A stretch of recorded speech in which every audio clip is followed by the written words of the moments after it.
নমস্কাৰ স্বাগতম জনাইছো এয়া হৈছে দ্য প্ৰাইম শ্ব' ষ্টুডিঅ'ত মই প্ৰাঞ্জল প্ৰতিম হাজৰিকা আজি প্ৰাইম শ্ব'ত আমি বিভিন্ন কথা আলোচনা কৰিম বিশেষকৈ শেহতীয়াভাৱে যিবোৰ প্ৰসংগক লৈ ৰাজ্য ৰাজনীতিত হুলস্থুলীয়া পৰিৱেশৰ সৃষ্টি হৈ আছে সেইখিনি কথা আমি আলোচনা কৰিম মোগল আৰু ঔৰংজেবৰ প্ৰসংগক লৈ যেন এতিয়া ৰাজ্য ৰাজনীতি গৰম হৈ পৰিছে মোগলেহে ভাৰতক হিন্দুস্তান আখ্যা দিয়া ঔৰংজেবে উমানন্দৰ মাটি এৰি দিয়াৰ দৰে বিতৰ্কিত মন্তব্যৰ পিছত এতিয়া প্ৰতিক্ৰিয়া সৃষ্টি হৈছে এই বিতৰ্কিত মন্তব্যবোৰ কৰিছে কংগ্ৰেছী সাংসদ আব্দুল খালেকে আমি প্ৰথমে এক প্ৰতিবেদন আগবঢ়াই লৈছো তাৰ পাছত আন কিছু তথ্যও আছে ভাষ্য আছে সেইখিনি শুনাম মই মোগলসকললৈ গৰ্বিত যদি আমি মোগলসকলক ইমান বেয়া পাওঁ তেতিয়াহ'লে লালকিল্লাৰ পৰা পতাকা উত্তোলন কৰাটো ঠিক নহ'ব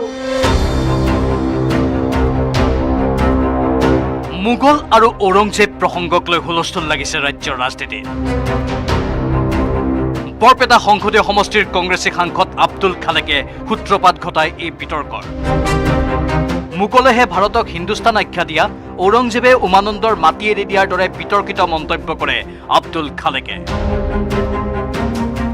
আজি লালকিল্লাই কওক আজি কুতুব মিনাৰে কওক আজি তাজমহলে কওক মোগলসকলক বাদ দি এইবিলাকৰ কথা কিন্তু কল্পনা কৰিব নোৱাৰি আজি দেশৰ যিবোৰ গৌৰৱ আজি আমাৰ প্ৰতিজন প্ৰধানমন্ত্ৰীয়ে লালকিল্লাৰ পৰা ৰাষ্ট্ৰীয় পতাকা উত্তোলন কৰে 15 আগষ্টৰ দিনাখন এইটোও কিন্তু মোগলসকলে বনাইছে যি ঔৰংজেবক লৈ অত সমালোচনা কৰা হয় যিটো উমানন্দই মাটি পাই আছিল আগৰ পৰা যেতিয়া ঔৰংজেবৰ দখলত গুৱাহাটী গৈছিলে তেতিয়াও কিন্তু ঔৰংজেবে উমানন্দক আকৌ মাটি দিছিল কিন্তু হিন্দুস্তান বুলি ক'লে মোগলৰ আগতে এই দেশক কোনো হিন্দুস্তান বুলি কোৱা নাছিল মোগলসকলেহে এই দেশক হিন্দুস্তান নাম দিছিল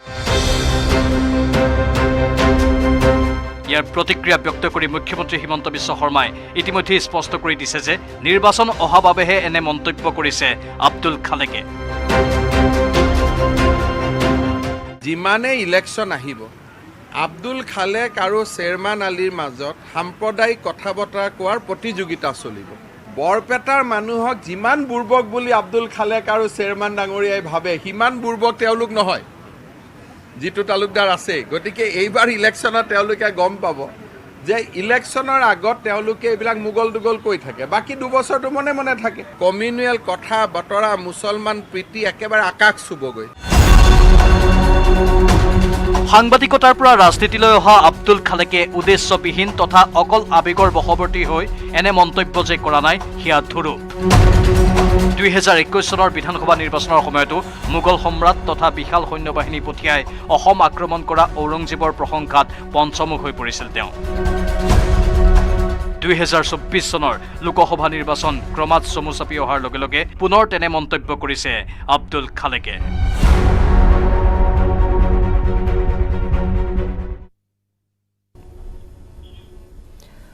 প্ৰকৃততে 17 বাৰকৈ অসম আক্ৰমণ কৰা মোগলৰ সপক্ষে এনেই কোৱা নাই সাংসদ আব্দুল খালেকে তেওঁ যে জানি বুজি এই প্ৰসংগ উত্থাপন কৰিছে সেয়া নিশ্চিত সাংসদগৰাকীয়ে জানি বুজি কিয় অৱতাৰণা কৰিছে এই বিতৰ্কৰ ভূপেন বৰাৰ নেতৃত্বত কংগ্ৰেছে উজনিৰ ভেটি উদ্ধাৰৰ চেষ্টা কৰিছে এআইডিএফৰ সৈতে সম্পৰ্ক ছিঙি আক্ৰমণাত্মক হৈ পৰিছে সংখ্যালঘুৰ মাজত কংগ্ৰেছৰ নেতিবাচক ছবি গঢ় লৈ উঠিছে এআইডিএফ নেতাই কংগ্ৰেছৰ বিৰুদ্ধে কৈ এনে ছবি গঢ় দিয়াত সাৰপানী যোগাইছে খিলঞ্জীয়া মুছলমানৰ স্বীকৃতিয়ে কংগ্ৰেছক ক্ষতি কৰাৰ আশংকাত ভুগিছে এতিয়া আব্দুল খালেক বৰপেটা সমষ্টিত সংখ্যালঘুৰ ভোট হেৰুৱালে পৰাজয় তেওঁৰ নিশ্চিত ফলত 2024ত নিজৰ পথ নিষ্কণ্টক কৰি ৰখাৰ বাবে আব্দুল খালেকে এনে পথ ল'ব পাৰে সেয়া আমি অনুমান কৰিছোঁ প্ৰাথমিকভাৱে মই সেইখিনি কথা আপোনালোকক কৈ লৈছোঁ বিশদভাৱে আলোচনা কৰিম কাৰণ এইখিনি আমি সন্দেহ কৰা বিষয় আব্দুল খালেকে হঠাৎ নহ'লে এনেধৰণে সৰব হৈ পৰাৰ আন কোনো প্ৰসংগ বা প্ৰশ্নই থাকিব নোৱাৰে এইভাবে আব্দুল খালেক সৰব হৈ পৰিছে তেওঁ নিজৰ পথ যেন নিষ্কণ্টক কৰি ল'ব বিচাৰিছে আজি আমি আব্দুল খালেকৰ সৈতে যোগাযোগ স্থাপন কৰিছিলোঁ কিন্তু তেওঁ যিটো মোবাইল নম্বৰ মোৰ সৈতে আছে সেইটো ছুইচ অফ পাইছোঁ আমি যোগাযোগ কৰিব নোৱাৰিলোঁ তেওঁৰ সৈতে কথা পাতিবলৈ এই সন্দৰ্ভত বিশদভাৱে মুঠতে 17 বাৰকৈ অসম আক্ৰমণ কৰা মোগলৰ সপক্ষে সাংসদ আব্দুল খালেকে যে এনেই কথাখিনি কোৱা নাই সেইটো আমি গম পাইছোঁ তেওঁ যে জানি বুজি এই প্ৰসংগ উত্থাপন কৰিছে সেয়া নিশ্চিত সাংসদগৰাকীয়ে জানি বুজি এই বিতৰ্কৰ অৱতাৰণা কৰিছে ভূপেন বৰাৰ নেতৃত্বত যিহেতু কংগ্ৰেছে উজনিৰ ভেটি উদ্ধাৰৰ চেষ্টা কৰি আছে আৰু এআইডিএফৰ সৈতে সম্পৰ্ক ছিঙি আক্ৰমণাত্মক হৈ পৰিছে সংখ্যালঘুৰ মাজত কংগ্ৰেছৰ নেতিবাচক ছবি এখন গঢ় লৈ উঠিছে ইতিমধ্যে এআইডিএফ নেতাই কংগ্ৰেছৰ বিৰুদ্ধে কৈ এনে ছবি গঢ় দিয়াত সাৰপানী যোগাইছে খিলঞ্জীয়া মুছলমানৰ স্বীকৃতিয়ে কংগ্ৰেছক ক্ষতি কৰাৰ আশংকাত ভুগিছে খালেক কাৰণ বিজেপিয়ে খিলঞ্জীয়া মুছলমানৰ স্বীকৃতি ইতিমধ্যে দি দিছে কেবিনেটত সিদ্ধান্তও হৈ গৈছে আৰু তাৰ বাবে এতিয়া তেওঁ আব্দুল খালেক বা একাংশ সংখ্যালঘু নেতা হয়তো আশংকাত ভুগিব পাৰে। বৰপেটা সমষ্টিত সংখ্যালঘুৰ ভোট হেৰুৱালে আব্দুল খালেকৰ পৰাজয় নিশ্চিত। ফলত 2024 নিজৰ পথ নিষ্কণ্টক কৰি ৰখাৰ বাবে আব্দুল খালেকে এনে পথ ল'ব পাৰে। ইয়াৰ মাজতে আব্দুল খালেকে আজি পুনৰ ক'লা আৰু বগা মানুহৰ প্ৰসংগ উত্থাপন কৰিছে। ক'লা মানুহক নৃতাত্ত্বিক দিশৰ পৰা খাঁটি ভাৰতীয় বুলি মন্তব্য কৰিছে সাংসদ আব্দুল খালেকে। তাৰ পৰিৱৰ্তে বগা মানুহৰহে DNA পৰীক্ষাৰ প্ৰয়োজন আছে বুলি তেওঁ মন্তব্য কৰিছে। শুনাই লৈছোঁ তেওঁৰ ভাষ্য। আজি যিজন হিমন্ত বিশ্ব শৰ্মাই মোগলৰ কথা কয়, মোগলৰ সভ্যতাৰ বিৰুদ্ধে কৈ নিৰ্বাচন খেলে, আজমলক 100 কিলোমিটাৰ দূৰত ৰাখিম বুলি কৈ নিৰ্বাচনৰ পিছত আকৌ আঁকোৱালি লয়, তেওঁৰ কথা প্ৰসংগতহে মই কৈছোঁ। মোগললৈ মোৰ ইমান মাথা মাৰিবলৈ সময় নাই, কিন্তু মোগলটো আমাৰ ইতিহাসৰ অবিচ্ছেদ্য অংগ, সেই কথাও পাহৰি গ'লে নহ'ব। আজি বহুতেই বাহাদুৰ শ্বাহ জাফৰৰ প্ৰশ্ন উত্থাপন কৰাৰ কাৰণে মোক গালি পাৰিছে, কিন্তু মোক কওক যে ঝান্সীৰ ৰাণী লক্ষীবাই, তান্তিয়া টপ এখেতসকলে কাৰ নেতৃত্ব যুঁজিছিলে? বাহাদুৰ শ্বাহ জাফৰৰ নেতৃত্ব যুঁজিছিলে। মোগলৰ যিজন শেষ সম্ৰাট বাহাদুৰ শ্বাহ জাফৰ, তেওঁক বাদ দি কেনেকৈ ভাৰতৰ স্বাধীনতাৰ সংগ্ৰামৰ ইতিহাস সম্পূৰ্ণ হ'ব মোক কওক। যদি মোগল যেতিয়া আক্ৰমণ কৰিছিল, মুছলমান ৰজা হিচাপে মোগলসকলে আক্ৰমণ কৰা নাছিলে। মোগলৰ সেনাপতি কোন আছিল? কেতিয়াবা ৰামসিংহ আছিল, কেতিয়াবা মানসিংহ আছিল। মোগল ভাৰতৰ হিন্দুস্তানৰ ৰজা হিচাপে অসম আক্ৰমণ কৰিছিল। আজি যদি হিন্দুস্তানৰ বিৰোধিতা কৰে, মোদীৰো বিৰোধিতা কৰিব লাগিব। মোগল আৰু আহোমৰ যুদ্ধ, সেই যুদ্ধখন কিন্তু মুছলমান হিন্দুৰ যুদ্ধ হিচাপে চালে নহ'ব। সেইখন আছিলে আহোম ৰাজ্যখন অসমৰ স্বতন্ত্ৰ ৰাজ্য আছিলে, আৰু মোগল হিন্দুস্তানৰ ৰজা আছিলে। হিন্দুস্তানৰ ৰজা আৰু অসমৰ ৰজাৰ যুদ্ধ আছিলে। সেইটোৰ লগত আজিৰ পৰিস্থিতিৰ লগত মিল নাই। যিসকলে ভাৰতবৰ্ষক সমৰ্থন কৰে, হিন্দুস্তানক সমৰ্থন কৰে, তেওঁলোকে মোগলৰ ৰাজকীয় বিৰোধিতা কৰিব। কৃষ্ণবৰ্ণৰ লোকসকল ভাৰতৰ মূল লোক, দ্ৰাবিডিয়ান মূলৰ লোকসকল ভাৰতৰ মূল লোক, অষ্ট্ৰিক মূলৰ লোকসকল ভাৰতৰ মূল লোক। বাকী যিসকল লোক পিছত বিভিন্ন ঠাইৰ পৰা আহিছে, সেইটো বিতৰ্ক কি আছে? এইটো আমাৰ নৃতত্ব, ভাৰতবৰ্ষৰ যি নৃতত্ব, এন্থ্ৰপলজি, সেই এন্থ্ৰপলজিয়ে কয় যে অষ্ট্ৰিক মূলৰ লোকসকল ভাৰতৰ মূল নিবাসী, খিলঞ্জীয়া মানুহ। দ্ৰাবিড় মূলৰ লোকসকল ভাৰতৰ খিলঞ্জীয়া মানুহ। যিসকলে নৃতত্ব পঢ়ে তেওঁলোকে জানে। মোৰ যদি DNA টেষ্টৰ কথা কোনোবা শ্বেতবৰ্ণৰ মানুহে প্ৰশ্ন কৰে, মোৰ DNA টেষ্ট, তেতিয়া মই শ্বেতবৰ্ণৰ মানুহবিলাকক প্ৰশ্ন কৰিমেই। মোৰ DNA ৰণ্ডে হয়, কোনোবা ৰাজনৈতিক ষড়যন্ত্ৰ কৰি মোক জেলত ভৰাব পাৰে, কোনোবাই ৰাজনৈতিক ষড়যন্ত্ৰ কৰি মোক কেতিয়াবা ডিটেনশ্যন কেম্পতো ৰাখিব পাৰে বিদেশী বুলি, কোনোবাই ৰাজনৈতিক ষড়যন্ত্ৰ কৰি ভোটাৰ লিষ্টৰ পৰা মোৰ নাম কাটিব পাৰে। কিন্তু আব্দুল খালেকক কাৰো ক্ষমতা নাই ভাৰতবৰ্ষৰ মাটিৰ পৰা বিচ্ছিন্ন কৰা। মই চেলেঞ্জ দিছোঁ, ভাৰতবৰ্ষৰ মাটিৰ পৰা, হিন্দুস্তানৰ মাটিৰ পৰা বিচ্ছিন্ন কৰা। মই মৰিলেও এই মাটিতেই মৰিম, মই মৰিলেও এই মাটিতে মৰিম, মই জীয়াই থাকিলেও এই মাটিতে থাকিম। মোৰ DNA দৰকাৰ নাই, সেইসকলৰ DNA দৰকাৰ আছে। আৰু যিজন মানুহৰ কথা কৈছে, তেওঁৰ কিবা মেৰুদণ্ড আছে নেকি? হিমন্ত বিশ্ব শৰ্মা যদি কয় যে বেলিটো পশ্চিম পিনে উদয় হয়, দিগন্ত কলিতাই সেইটোকে কওক, তেওঁৰতো নিজস্বতা বুলি একো নাই। দিগন্তক এনেকৈ কটাক্ষ কৰিছে আব্দুল খালেকে দিগন্ত কলিতাক। বিজেপি বিধায়ক কিন্তু দিগন্ত কলিতাই আব্দুল খালেকৰ মোগল প্ৰীতিক লৈ কি কৈছিল সেয়াও আমি আপোনালোকক শুনাই ল'ব বিচাৰিছোঁ। কিন্তু তেখেতে ইমান মোগলৰ ভজনপ্ৰিয় হ'ল, একেবাৰে আচৰিত লাগিলে মোৰ কথাটো। এজন অসমীয়া হিচাপে মই তেখেতক ধিক্কাৰ জনাইছোঁ, আৰু ভাৰতীয় জনতা পাৰ্টীৰ এজন কাৰ্যকৰ্তা হিচাপে তেখেতক মই সকীয়াই দিছোঁ যে নিৰ্বাচন অহাৰ লগে লগে আপোনালোকে পলাৰাইজ কৰা বুলি আপোনালোকে সদায় ভাৰতীয় জনতা পাৰ্টীক দুখী থাকে। কিন্তু আজি আপুনি কি কৰিলে? আপুনি এনেকুৱা এটা দিনত মোগলক লৈ গৌৰৱ কৰিলে। যি অসমীয়া, আমি অসমীয়া জাতি সংস্কৃতিক ভাষাক লৈ আমি গৌৰৱ কৰিব লাগে। আমাৰ বিভিন্ন জনগোষ্ঠীৰ লগত আমাৰ এতিয়াও কিমান সংঘাত চলি আছে, সেইবিলাকত আমি সমাধান যাব লাগে। আপুনি কিন্তু মোগলক ভজনপ্ৰিয় কৰি ল'লে, মোগলক আপোনপ্ৰিয় কৰি ল'লে। এই কথাবিলাকে কি বুজাবলৈ গৈছে? মোগলে অসমীয়া মানুহক 10,000 মানুহক কাটিছিল। আপোনালোকৰ ইতিহাস আপোনালোকে জানে, শৰাইঘাটৰ শেষ ৰণ, শৰাইঘাটৰ ৰণ, আৰু কামৰূপত এতিয়াও আমি কামৰূপৰ কথা আমি ক'বলৈ গ'লে আমাৰ মনত আছে আলৈবৈ ৰণ, এইবিলাক আমি পাহৰা নাই। এই সময়ত আপুনি গুৰুজনাৰ কথা ক'ব লাগিছিল, এই সময়ত আপুনি মা কামাখ্যাৰ কথা ক'ব লাগিছিল, লাচিত বৰফুকনৰ কথা আপুনি ক'ব লাগিছিল। যি লাচিতে কৈছিল দেশতকৈ মোমাই ডাঙৰ নহয়, সেই লাচিতৰ কথা আপুনি সুঁৱৰিব এৰি আপুনি কৈছে মোগলসকলক লৈ তেখেত গৌৰৱ। তাৰমানে অসমত আপুনি জাহাংগীৰক প্ৰতিষ্ঠা কৰিব বিচাৰিছে। ইফালে আব্দুল খালেকৰ মোগল প্ৰীতিক লৈ তীব্ৰ প্ৰতিক্ৰিয়া প্ৰকাশ কৰিছে বিধায়ক প্ৰশান্ত ফুকনে। আব্দুল খালেকক মোগল প্ৰীতিৰ মন্তব্যই জেহাদীক উৎসাহিত কৰিব বুলি সকিয়নি দিয়ে ডিব্ৰুগড় সমষ্টিৰ বিজেপি বিধায়কজনে। কোনোবাই গালি পাৰিলেও পাৰিব, মই মোগলসকললৈ গৌৰৱিত। ই 17বাৰ ভাৰতবৰ্ষ আক্ৰমণ কৰিছে, সেইসকলৰ ওপৰত এনেকুৱা মন্তব্য অতি দুৰ্ভাগ্যজনক। যদি আমি মোগলসকলক ইমান বেয়া পাওঁ তেতিয়াহ'লে লালকিল্লাৰ পৰা পতাকা উত্তোলন কৰাটো ঠিক নহ'ব। তেওঁহে যে মোগলৰে বংশধৰৰ নিচিনা লাগিছে। এইটো কিন্তু মই দাবী নকৰোঁ যে মই মোগলৰ বংশধৰ, মই মুঠেই মোগলৰ বংশধৰ নহয়। এতিয়া আব্দুল খালেক ডাঙৰীয়াই জানে নে নাজানে যে মোগলে ভাৰতবৰ্ষ 17বাৰ আক্ৰমণ কৰিছিল, মঠ মন্দিৰ ভাঙি সোণ ৰূপ লৈ গৈছিল, 17বাৰকৈ আহিছিল, বিভিন্ন ধৰণেৰে অত্যাচাৰ কৰিছিল। এজন সাংসদৰ মুখত এই কথাখিনিৰে যে যিবিলাকে জেহাদীৰ নিচিনা যিবিলাক আছে সেইবিলাকক যে এটা উদগনিমূলক এই বাক্যবান কৰিছে, এই উদগনি যে দিছে, এই কথাটো কিন্তু কালিৰ মোৰ মনত ঠাৱৰ হৈছে। সংসদৰ ভিতৰত থাকি এজন সাংসদে এনেকুৱা ধৰণৰ কথা অসমৰ কাৰণে, ভাৰতবৰ্ষৰ কাৰণে এটা অশনি শক্তি যে কঢ়িয়াই আনিব, এইটো কিন্তু নিশ্চিত। ইয়াৰ মাজতে মোগল বিতৰ্কত সোমাই পৰিছে সাংসদ অজিত কুমাৰ ভূঞাও। সাংসদ ভূঞাই ভাৰতলৈ মোগলৰ অৱদান আছে বুলি স্বীকাৰ কৰি কয় যে এতিয়া মোগল প্ৰসংগ আলোচনাৰ সময় নহয় বুলি তেওঁ উল্লেখ কৰিছে। তেওঁৰ ভাষ্য আছে, শুনাই লৈছোঁ। মোগলক লৈ পেলাই যিটো অৱদান মোগলৰ, সেইটো লৈ পেলাই গৌৰৱ কৰিব পাৰে কোনোবাই, এইটো কি কথা আছে? কাৰণ এওঁলোকে যিটো মোগলৰ কথা কৈছে সেইটো মোগল নাই নহয় এতিয়া। ক'ত আছে সেইটো মোগল? এওঁলোকে মোগলটো আনিছে নিৰ্বাচন জিকিবৰ কাৰণে।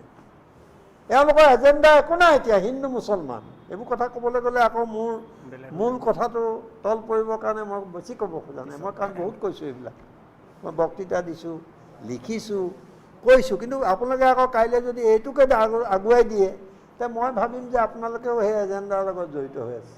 আব্দুল খালেক এজন সাংবাদিকো আছিলে, এতিয়া সাংসদ, তেওঁ ভাল লেখা মেলা কৰে।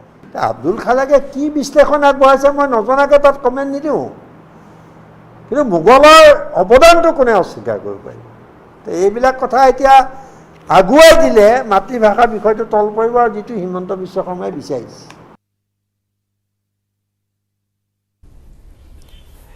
হিমন্ত বিশ্ব শৰ্মাই হেনো এনেধৰণেই বিচাৰিছে। এয়া সাংসদ অজিত কুমাৰ ভূঞাৰ বক্তব্য। যি কি নহওক, গৰম হৈ পৰিছে এতিয়া ৰাজ্যৰ ৰাজনীতি মোগল প্ৰসংগক লৈ। আব্দুল খালেকে হঠাৎ মোগলৰ কথা অৱতাৰণা কৰিলে। এটা সময় আছিল 2021 চনৰ বিধানসভা নিৰ্বাচনৰ আগে আগে এই মোগলৰ প্ৰসংগ আহিছিল। তেতিয়া মুখ্যমন্ত্ৰী হিমন্ত বিশ্ব শৰ্মাই নিৰ্বাচনী প্ৰচাৰ সভাসমূহতো মোগলৰ প্ৰসংগ উত্থাপন কৰিছিল। এইবাৰ কিন্তু হিমন্ত বিশ্ব শৰ্মাই নহয়, এইবাৰ কংগ্ৰেছী সাংসদ আব্দুল খালেকে এইখিনি কথাৰ অৱতাৰণা কৰিছে।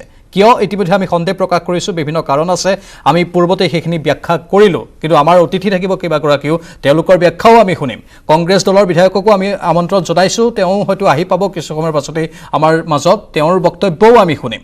মুঠতে তীব্ৰ প্ৰতিক্ৰিয়া হৈ আছে, ৰাজ্যৰ ৰাজনীতি গৰম। সমান্তৰালভাৱে মুখ্যমন্ত্ৰীয়ে কৈছে যে ইলেকশ্যন আহিলেই এওঁলোকৰ মুখত এনেধৰণৰ বক্তব্য শুনা যায়। ইতিমধ্যে প্ৰতিবেদনত সেই ভাষ্য আমি আপোনালোকক শুনালোঁ। মই চিনাকি কৰাই দিব বিচাৰিছোঁ আমাৰ সৈতে উপস্থিত থকা অতিথিসকলক। ৰাজনৈতিক বিশ্লেষক ছাইদুল ইছলাম ডাঙৰীয়া আমাৰ সৈতে আছে, মই ছাইদুল ইছলামক স্বাগতম জনাইছোঁ। ভাৰতীয় জনতা পাৰ্টীৰ মুখপাত্ৰ ৰঞ্জীৱ কুমাৰ শৰ্মা ডাঙৰীয়া আমাৰ সৈতে আছে, স্বাগতম জনাইছোঁ।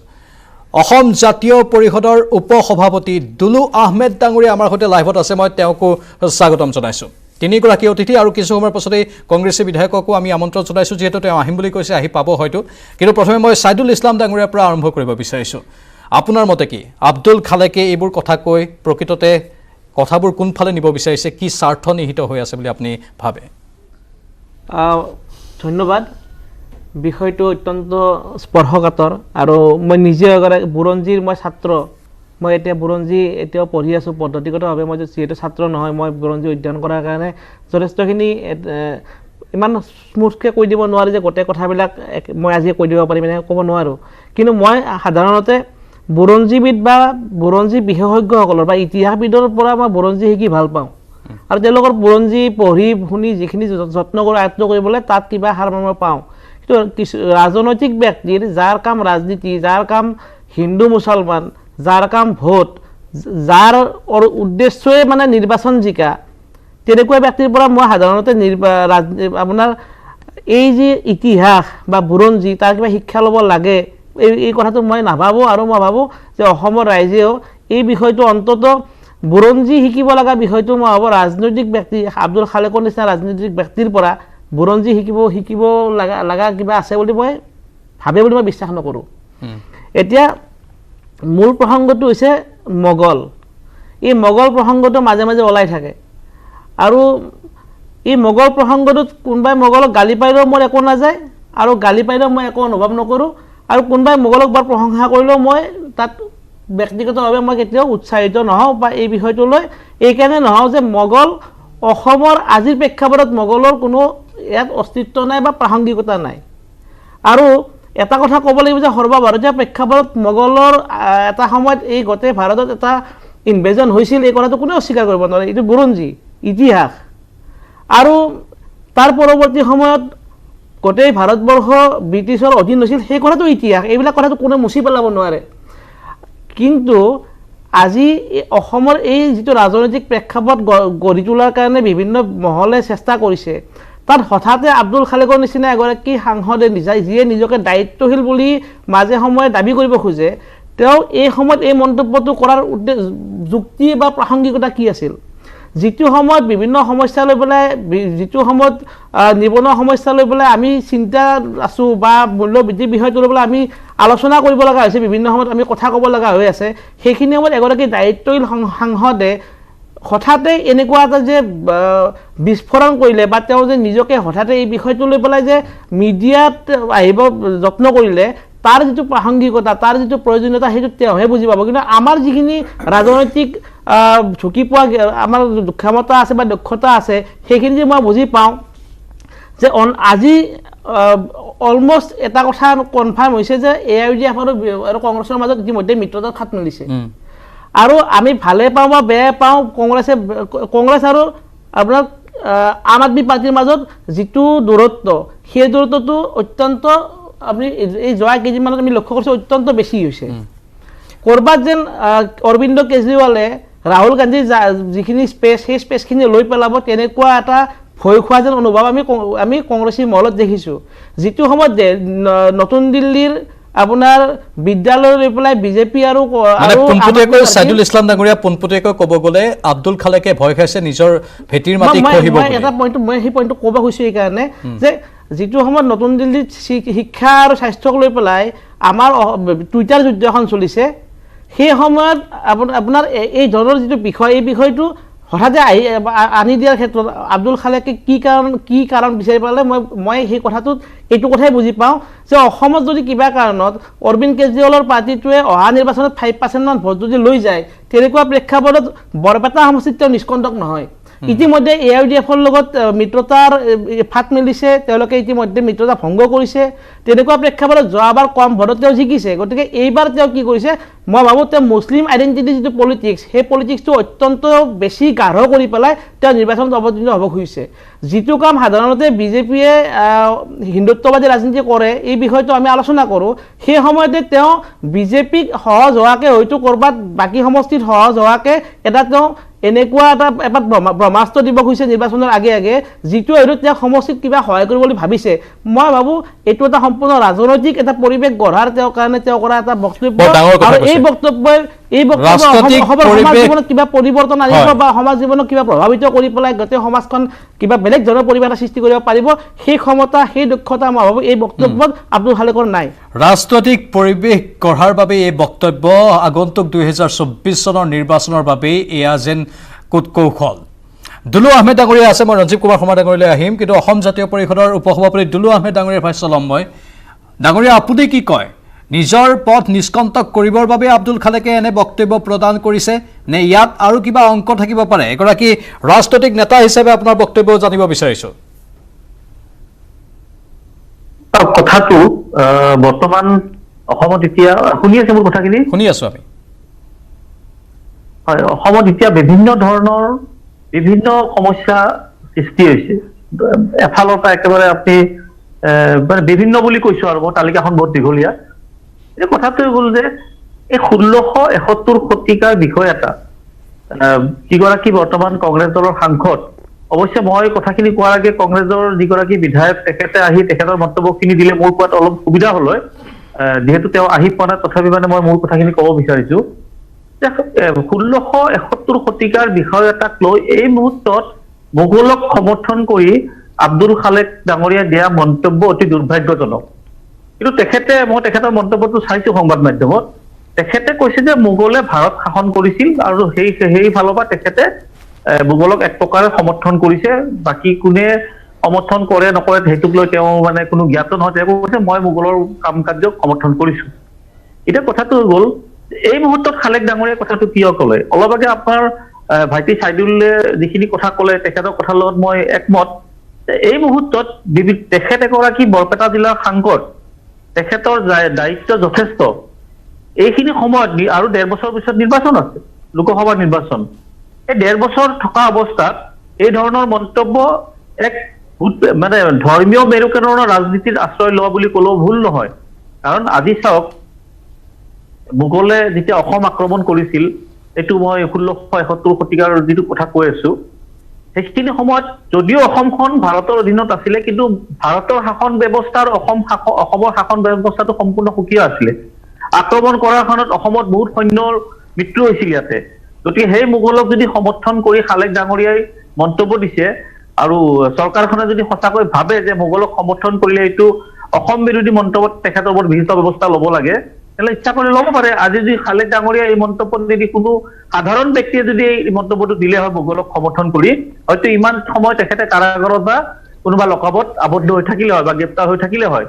কিন্তু খালেক ডাঙৰীয়াই দিয়া মন্তব্যত যিহেতু কেৱল সংবাদ মাধ্যমত প্ৰতিক্ৰিয়া হৈছে, তেখেতৰ ওপৰত একো চৰকাৰে বিহিত ব্যৱস্থা লোৱা নাই, ইয়াৰ দ্বাৰা এটা নিশ্চিত থাকক যে এইটো এটা ৰাজনৈতিক ভোটৰ মেৰু বিভাজনৰ আৰু বিজেপি দল আৰু কংগ্ৰেছ দল বুলি ক'লেতো আমাৰ বিজেপিৰ প্ৰতিনিধি আপোনালোকৰ তাত বহি আছে, তেখেতে উত্তৰটো কি দিয়ে চাম, যে মোগলক সমৰ্থন কৰি যদি অন্য কোনোবা সাধাৰণ ব্যক্তিয়ে দিলে হয় এই মন্তব্যটো, তেখেতসকলৰ চৰকাৰখনৰ ভূমিকা কি হ'ল হয়? নে আব্দুল খালেক সাংসদ হোৱাৰ কাৰণে তেখেতৰ ক্ষেত্ৰত কিছু নম্ৰ হৈছে? কাৰণ এজিপি আৰু বিজেপিৰ যিবোৰ কৰ্মকাণ্ড সন্দেহজনক, এইবিলাক এই ইছ্যুবোৰ সদায় বেলেগ ইছ্যু ভাল মানে এই ধৰ্মীয় মেৰুকৰণে দুলু আহমেদ ডাঙৰীয়া বিজেপিকো সহায় কৰিব, সেয়েহে বিজেপি মনে মনে আছে, ৰং চাই আছে বিজেপিৰ, হয়তো ইও এটা মাষ্টাৰ প্লেন। আপুনি কি কয়? নহয়, এইটো এটা পূৰ্ব পৰিকল্পিত। কাৰণ ইয়াতে অসমত এতিয়া মই সন্তেক সময় আগতে ক'লো যে কংগ্ৰেছৰ বিধায়কগৰাকীৰ মন্তব্যটো শুনিলে মোৰ দিয়াত আৰু সুবিধা হ'ল হয়, কিন্তু যিহেতু তেওঁ আহি পোৱা নাই, এইবিলাক এটা পূৰ্ব পৰিকল্পিত। কাৰণ ইয়াতে অসমত এতিয়া কংগ্ৰেছ দল বুলি কথা নাই, কংগ্ৰেছটো চলাই আছে, বিজেপি দলে চলাই আছে, মুখ্যমন্ত্ৰীয়ে চলাই আছে, সকলোৱে গমেই পায়, প্ৰায় 80% মিলি আছে বিজেপিৰ লগত। গতিকে ইয়াত আৰু অন্য কথা আহি নপৰে। আব্দুল খালেক ডাঙৰীয়াই কোনখিনি জেগাত মাত দিব লাগিছিল সাংসদ হিচাপে? আজি তেখেতৰ ওচৰে পাজৰে ধুবুৰীয়ে হওক বা বৰপেটাই হওক, জিলাত যিবোৰ মাদ্ৰাছা বিতৰ্ক এটা চলি আছে, মই সাধাৰণ কথা এটা কওঁ, এই জেহাদী প্ৰসংগটোক লৈ কেনে কৈ আছো যে মাদ্ৰাছা এখনত কোনোবা এগৰাকী জেহাদীৰ কিবা হেৰি থাকিব পাৰে, একো ডাঙৰ কথা নহয়। এইটো কাৰণে আইন ব্যৱস্থা আছে। আমাৰ ভাৰতৰ আইন ব্যৱস্থাটো বিৰাট ষ্ট্ৰং আইন ব্যৱস্থা থকাৰ পিছত দুই এজনে যদি কোনোবা জেহাদীৰ সম্পৰ্ক আছে মাদ্ৰাছাৰ লগত, গোটেই মাদ্ৰাছাখন যে বন্ধ কৰি দিছে, সেইটোত মই সমৰ্থন নকৰো। মই আজিও কৰা নাই, ভৱিষ্যতো নকৰো। কাৰণ 1-2% মানুহে ভুলৰ কাৰণে এখন মাদ্ৰাছা এনেকুৱা ভাঙি পেলাই বন্ধ কৰি দিব, সেইবিলাকত আব্দুল খালেক ডাঙৰীয়াই মাত দিব লাগে। কাৰণ তেখেতে যিটো সমষ্টিৰ পৰা সাংসদ হৈ আহিছে, সেই সমষ্টিৰ ভোটাৰসকলে তেখেতক লোকসভালৈ বহুত আশাৰে পঠিয়াইছিলে। গতিকে সেইবোৰ বিষয়ত মাত দিয়ক। আজি মই মাদ্ৰাছাত পঢ়িছিলো সৰুতে, মই এইটো 87 চনৰ কথা কৈ আছো। অন্য ধৰ্মক ঠাট্টা গালি গালাজ কৰি নিজৰ ধৰ্মক সন্মান দিয়াটোকে ধৰ্ম একেবাৰে মানে ধৰ্মীয় বুলি নুবুজায়। এতিয়া বিজেপি দলে যিবোৰ কৰি আছে, তেখেতসকলে হিন্দুক সমৰ্থন কৰিছে, কৰক, তাত বেয়া পাব লগা একো নাই। কিন্তু ইছলাম ধৰ্মৰ গালি গালাজ পাৰি এই মাদ্ৰাছাতে হাৰাশাস্তি কৰি মাদ্ৰাছা এইবিলাক যিবিলাক দেখি আছো যোৱাকালি পৰহিৰ পৰা, এইবিলাক এটা খুব ভাল কথা হৈ থকা নাই। ইয়াৰে কিন্তু এটা প্ৰতিক্ৰিয়া এটা সময়ত হ'ব। আৰু মই এতিয়াও কৈ আছো যে জেহাদীক সমৰ্থন দুলু আহমেদেও কৰা নাই, কোনো কৰা নাই, কৰিবও নালাগে। কিন্তু দুই এগৰাকীৰ ভুলৰ কাৰণে এখন মাদ্ৰাছা আপোনালোকে ভাঙি পেলাই বন্ধ কৰি দিব আৰু কংগ্ৰেছৰ কোনো মানুহৰ মাতবোৰ ঠিক আছে, সেইখিনি প্ৰসংগ আহমেদ ডাঙৰীয়া সেইখিনি প্ৰসংগ থাকিব, কিন্তু আজি আমি আব্দুল খালেক এগৰাকী সাংসদৰ বক্তব্যৰ প্ৰসংগতে আলোচনা যিহেতু কৰি আছোঁ, আৰু এটা গুৰুত্বপূৰ্ণ কথা কৈছে, মই ৰঞ্জীৱ কুমাৰ শৰ্মা ডাঙৰীয়ালৈ কাষলৈ আহিছোঁ। দুলু আহমেদ ডাঙৰীয়াই কৈছে যে এয়া এক পূৰ্ব পৰিকল্পিত কাম, বিজেপিয়ে যেন সাৰ পানী যোগাইছে আৰু বিজেপিৰ ইয়াৰ ফলত লাভ হ'ব আগন্তুক 2024 চনৰ লোকসভা নিৰ্বাচনত। অৱশ্যে 2021 চনৰ বিধানসভা নিৰ্বাচনৰ পূৰ্বে মুখ্যমন্ত্ৰীগৰাকীয়েও এনে কিছু বক্তব্য ৰাখিছিল, আপোনাৰ মনত আছে হয়তো? আছে, নিশ্চয় আছে। দুলু আহমেদে যেতিয়া তেওঁৰ সময় আহিব এটা প্ৰশ্নৰ উত্তৰ দিলে ভাল পাম। যেতিয়া জাতীয় পৰিষদ গঠন কৰিবৰ কাৰণে শিৱসাগৰত তেওঁলোকে অভিৱৰ্তন পাতিছিল, য'ত অসমৰ বুদ্ধিজীৱীসকল গৈছিল, সেই অভিৱৰ্তনৰ পিছত কংগ্ৰেছ দলৰ সেই সময়ৰ সভাপতি তেখেতে কৈছিল যে এইটো বিজেপিৰ বি টিম, এইটো বিজেপিয়ে পাতা এটা অনুষ্ঠান। পিছত তেওঁলোকে কংগ্ৰেছৰ লগত এলায়েন্স কৰিলে, কংগ্ৰেছৰ মিত্ৰ হ'ল, আজিৰ তাৰিখতো তেওঁলোক কংগ্ৰেছৰ মিত্ৰ। গতিকে এনেকুৱা ধৰণৰ কথা ৰাজনৈতিক ক্ষেত্ৰখনত চলি থাকে, কংগ্ৰেছেও কয়, অন্যান্য দলৰ লোকে কয়, আজিকালি জাতীয় পৰিষদৰ মানুহে ক'বলৈ আৰম্ভ কৰিছে। কিন্তু সঁচা কথাটো কি সেইটো ৰাইজে জানে। এতিয়া আজি যিটো প্ৰসংগ, আজিৰ প্ৰসংগটো হ'ল যে মোগল। আপুনি চাওক এই মোগল খালেকে যিখিনি কথা কৈছে, বৰপেটাৰ সন্মানীয় সাংসদগৰাকীয়ে যিখিনি কথা কৈছে, সেই কথাটো অকল তেওঁ কোৱা নাই, সেইটো কংগ্ৰেছৰ আৰম্ভণিৰে পৰা থকা এটা মানসিকতা। মই এটা সৰু উদাহৰণ দিব খোজোঁ। আমি সকলো ইণ্ডিয়া গেটলৈ গৈছোঁ দিল্লীত। ইণ্ডিয়া গেটৰ যিটো চাৰ্কুল আছে, ইণ্ডিয়া গেটৰ চাৰ্কুলৰ পৰা আপুনি যেতিয়া বিভিন্ন পথবিলাকলৈ সোমাই যাব, পথবিলাকৰ নাম কি? Shahjahan road, Babur road, Akbar road, Aurangzeb road, Lodi road, এনেকৈ গোটেই চুলতানেটৰ মানুহখিনিৰ কুটুব আইবাক ৰোড, এনেকৈ গোটেই চুলতানেটৰ মানুহখিনিৰ ৰজাবিলাকৰ নামত সেই ৰাস্তাবিলাক আছে। তাত এজন ৰাজপুত ৰজাৰ নামত এটা ৰাস্তা আছে, সেইটো হ'ল মানসিং ৰোড। কংগ্ৰেছে এই ইমানখিনি চুলতানৰ নামৰ মাজত এজন মানসিং ৰোড কিয় ৰাখিলে? এই কাৰণেই ৰাখিছে, মানসিং আছিলে মোগলৰ বশ্যতা স্বীকাৰ কৰা প্ৰথমজন ৰাজপুত নেতা, প্ৰথমজন ৰাজপুত ৰজা। তাত তেওঁলোকে ছত্ৰপতি শিৱাজীৰ নামত ৰাস্তা নাৰাখিলে, তাত তেওঁলোকে লাচিত বৰফুকনৰ নামত ৰাস্তা নাৰাখিলে, তাত তেওঁলোকে মহাৰাণা প্ৰতাপৰ নামত ৰাস্তা নাৰাখিলে, কিয়নো তেওঁলোকে মোগলৰ বিৰুদ্ধে যুঁজিছিলে। গতিকে কংগ্ৰেছৰ যিটো মানসিকতা, সেই মানসিকতাটো আৰম্ভণিৰেই পৰা মোগল মানসিকতা। গতিকে আজি খালেকৰ মুখেৰে কথাটো স্পষ্টভাৱে ওলাই আহিছে, মনত থকা কথা ওলাই গ'ল মুখেৰে। আমি সেই দৃষ্টিৰে চাব লাগে। কিন্তু খালেকে এটা ডাঙৰ কাম কৰিছে, সাংঘাতিক কাম এটা কৰিছে, অন্যায় এটা কৰিছে, সাংঘাতিক অন্যায় এটা কৰিছে। সেইটো হ'ল অসমৰ ইতিহাসক বিকৃত কৰিছে। আজি উমানন্দ মন্দিৰৰ মাটি ঔৰংজেবে দান দিয়া বুলি কৈছে। উমানন্দ মন্দিৰৰ বৰ্ণনা কালিকা পুৰাণত আছে। আমি যেতিয়া কামৰূপৰ ইতিহাস পঢ়োঁ, যিসকল লোকে কনকলাল বৰুৱাকে ধৰি যিসকল লোকে কামৰূপৰ ইতিহাস লিখিছে, তেওঁলোকে ৰেফাৰেঞ্চত কি আনিছে? কালিকা পুৰাণক আনিছে, লিখিত কিতাপ হিচাপে, লিখিত তথ্য হিচাপে। সেই কালিকা পুৰাণত উমানন্দৰ কথা বৰ্ণনা কৰা আছে। যেতিয়া উমানন্দ প্ৰাকৃতিক কাৰণত বা অন্যান্য কাৰণত ধ্বংস হৈ গ'ল, পৰৱৰ্তী সময়ত ঔৰংজেবৰ সেনাই ধ্বংস কৰিলে, তাৰপিছত তাক আকৌ আহোম স্বৰ্গদেউ গদাধৰ সিংহই পুনৰ নিৰ্মাণ কৰিছিল। পৰৱৰ্তী সময়ত বিভিন্ন সময়ত তাক পুনৰ নিৰ্মাণ কৰা হৈছে। এই তথ্যটোক খালেকে পৰিকল্পিতভাৱে আৰু অতি চৈতানীৰে তাক বিকৃত কৰিছে, যিটো এইটো এটা বৌদ্ধিক অপৰাধ। এই কামটো তেখেতে কৰিব নালাগিছিল, যিহেতু তেওঁ সংবাদ জগতৰ লগত জড়িত এজন মানুহ আছিল, আমি একেলগে সাংবাদিকতা কৰিছিলোঁ। এতিয়া বিজেপিয়ে ডাঙৰীয়া এতিয়া প্ৰশ্ন সুধিছে গ্ৰহণ নকৰে না, বিজেপিয়ে বৰ্তমানৰ শাসনত থকা চৰকাৰখনে এনেধৰণৰ বিকৃতকৰণৰ বিৰুদ্ধে, এনেধৰণৰ মন্তব্য দিয়া লোকৰ বিৰুদ্ধে কিয় পদক্ষেপ বিকৃতকৰণৰ বিৰুদ্ধে? এতিয়া ভাৰতবৰ্ষৰ ইতিহাস বিকৃতটো কেৱল খালেকে কৰা নাই, ৰমিলা থাপৰেও কৰিছে, বিপান চন্দ্ৰইও কৰিছে, চবেই কৰিছে। কিন্তু শেহতীয়া ঘটনা ৰমিলা থাপাৰে অসমৰ বড়ো জনগোষ্ঠীক সন্ত্ৰাসবাদী জনগোষ্ঠী বুলি কৈছিল। তেওঁ লিখিছিলে সন্ত্ৰাসবাদী জনগোষ্ঠী বুলি কৈ, এটা জনগোষ্ঠীক তেওঁ সন্ত্ৰাসবাদী জনগোষ্ঠী বুলি কৈ দিছিল, যাৰ কিতাপ আজিৰ তাৰিখতো ইউনিভাৰ্চিটিত চলে। গতিকে ভাৰতবৰ্ষত আমাৰ যিটো বাকস্বাধীনতাৰ কথা আছে, সেই বাকস্বাধীনতাটো তেওঁলোকে অপব্যৱহাৰ কৰিছে। আৰু যদি কিবা ক'বলৈ যোৱা যায়, তেতিয়া দুলু আহমেদে ক'ব এই চৰকাৰখন অসহিষ্ণু চৰকাৰ। গতিকে মই অসমৰ জনসাধাৰণৰ ওচৰত, অসমৰ মুখ্যমন্ত্ৰীয়ে ইতিমধ্যে কৈ দিছে গোটেই কথাখিনি, মাননীয় মুখ্যমন্ত্ৰীৰ যি বক্তব্য সেইটোৱে সঁচা বক্তব্য, আৰু অসমৰ জনসাধাৰণে ইয়াৰ বিচাৰ কৰিব। আজি চাওক, কংগ্ৰেছৰ হাতত 3জন সাংসদ আছে অসমত, কলিয়াবৰ, নগাঁও আৰু বৰপেটা, তিনিওজন এবাৰ হাৰিব। সেইকাৰণে নিৰ্বাচনলৈ 1.5 বছৰ থাকোঁতে কংগ্ৰেছে মানসিক ভাৰসাম্য এৰুৱাই পেলাইছে। কংগ্ৰেছ আচলতে অসমৰ খিলঞ্জীয়া মানুহ, মই খিলঞ্জীয়া বুলি কওঁতে হিন্দু, শিখ, খ্ৰীষ্টান ইছলাম ধৰ্মী সকলোৰে কথা কৈছোঁ। এই খিলঞ্জীয়া মানুহৰ চোতালৰ পৰা কংগ্ৰেছ নাইকিয়া হৈছে। খিলঞ্জীয়া মানুহৰ মনত কংগ্ৰেছ দল নাই, পাহৰি গৈছে খিলঞ্জীয়া মানুহে কংগ্ৰেছ বুলি এটা দল আছিল অসমত। সেইকাৰণে আজি এনেধৰণৰ এটা মানসিক ভাৰসাম্য হেৰুৱাই পেলাই কংগ্ৰেছৰ নেতৃত্বই এনেধৰণৰ কথা ক'বলৈ আৰম্ভ কৰিছে। আপুনি চাওক, অকল খালেক নহয়, ইয়াত 1 বছৰ আগলৈ আপুনি গুচি যাওক, যেতিয়া গৰুসুটিৰ ঘটনা হৈছিল কংগ্ৰেছৰ নেতাই কাপোৰ খুলি দিছিলে। এইটো এটা আচৰণ নেকি? এই যে এটা অশালীন আচৰণ, অসামাজিক আচৰণ, মানে অমৰ্যাদিত আচৰণ কৰিবলৈ আৰম্ভ কৰিছে কংগ্ৰেছ নেতৃত্বই, তাৰ একমাত্ৰ কাৰণ তেওঁলোক ভয়ংকৰ ৰাজনৈতিক চাপত আছে।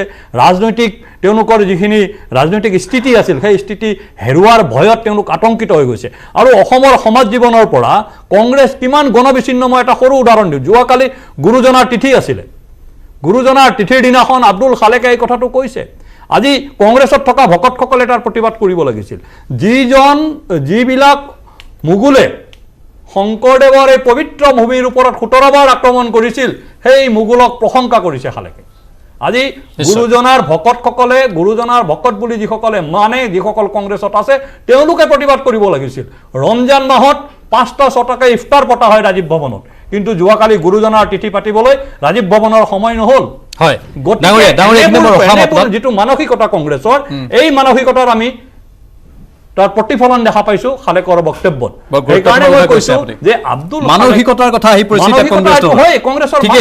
ঠিকে আছে, কংগ্ৰেছ দলৰ বিধায়ক আব্দুল সুবহান আলী চৰকাৰ ডাঙৰীয়া আমাৰ সৈতে ষ্টুডিঅ'ত আহি উপস্থিত হৈছেহি। আমি তেওঁৰ সৈতে কথা পাতিম, তেওঁৰ পৰা প্ৰতিক্ৰিয়া আমি সংগ্ৰহ কৰিম। পোনপটীয়াকৈ কংগ্ৰেছ দলে এই ক্ষেত্ৰত কাৰ হৈ তেওঁলোক থাকিব?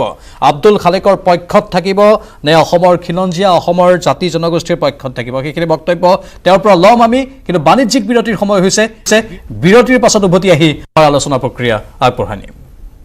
আব্দুল খালেকৰ হঠাৎ মোগল প্ৰীতি, আৰু তাক লৈ আমি আলোচনা কৰি আছো।